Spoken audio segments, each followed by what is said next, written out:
Hello, my name's Steve Folland and here's another weird week from Newsnight TV. This week, tortoises, pants, jetpacks.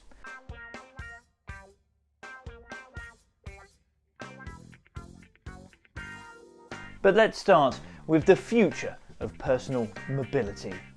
This bizarre looking unicycle device is called the U3X and it's the brainchild of those lovely people at Honda.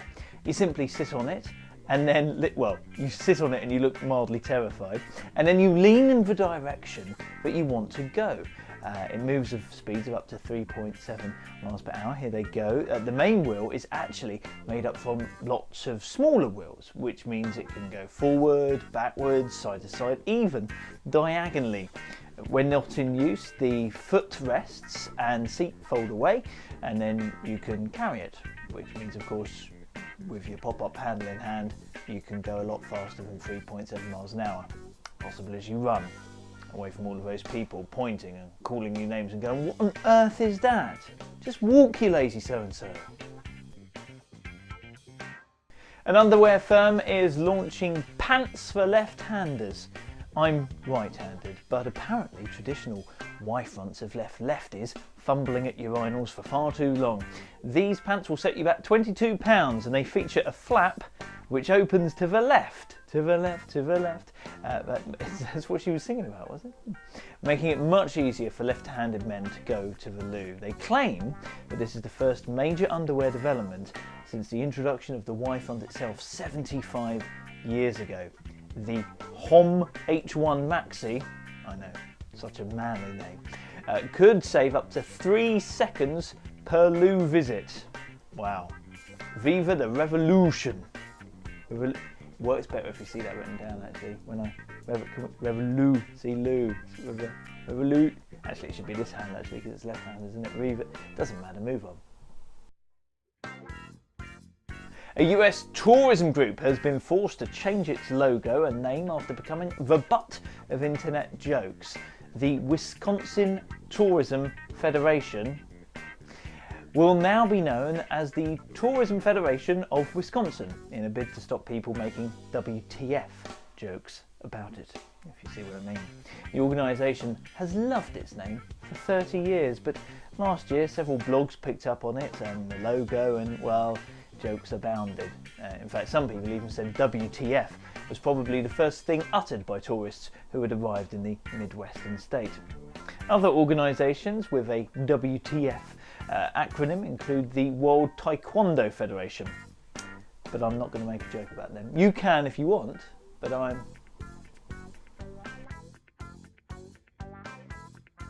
Meet Tommy the tortoise, who, at least 110 years old, is believed to be the UK's oldest resident. Tommy is in fact a girl, born when Queen Victoria was still on the throne. You know, one of those things where you get it home, you think it's a boy, and then you name it Tommy, and then you go, "Oh, it's a girl, oh well, it's its name now, let's not confuse with gender issues, it's a tortoise." Anyway, she lived through the first powered flight, she lived through astronauts walking on the moon, she lived through the internet, although most of the time she just talks about grass and lettuce, to be fair. That's a good age though, isn't it? 110. You know, she's lived through every development in the underwear market and hopes to get a Honda U3X to get around town in a lot quicker. A near identical replica of Central Perk coffee shop from Friends has opened in London. It has the familiar sofas, branding and oversized coffee cups, and whilst you won't find Phoebe singing about a smelly cat in the corner or Rachel mixing up your coffee orders, you will meet Gunther! Come on, I know! Who'd have thought that actor wasn't busier? It's only open for a limited time. It is the real Gunther, by the way, really. It's only open for a limited time though, but the coffee is free, and the two of those things combined means that actually when Newsnight TV tried to visit, we got stuck in a queue of 150 people waiting outside to get in. Although if you ask me, that's because the same 6 people were permanently on the sofas, nattering away about their inane lives. Now, is anyone out there wanting to live out their James Bond fantasies? this could be your chance. You can bid for the chance to become a jetpack test pilot. I kid you not, this is with the Martin Aircraft Company, and they're auctioning off the chance to help them launch their jetpack by taking part in a series of test flights, flying their multi-million-dollar prototype. Now, last time we checked, it was up to nearly £20,000 for this chance to win it, which is a bit much. To be honest, we had a whip round, we could only really afford to test out the left-handed pants, but... And finally, a story which, to be honest, I truly do find depressing. Meet some of the fattest cats and dogs in the UK.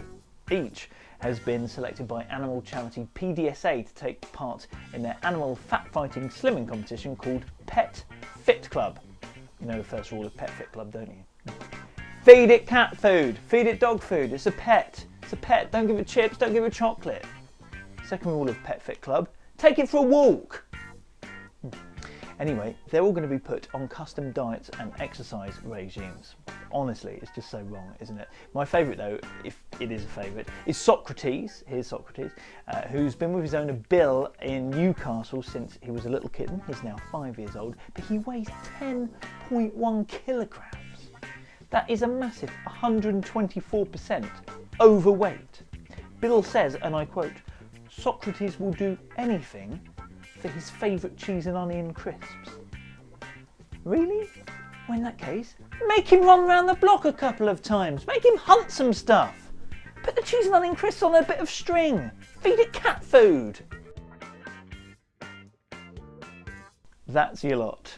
I know, sorry, I've calmed down now. We're out of time. Don't forget more online throughout the week. Newslight.tv. I've been Steve Folland, you've been marvellous. No, really, I'm not just saying that.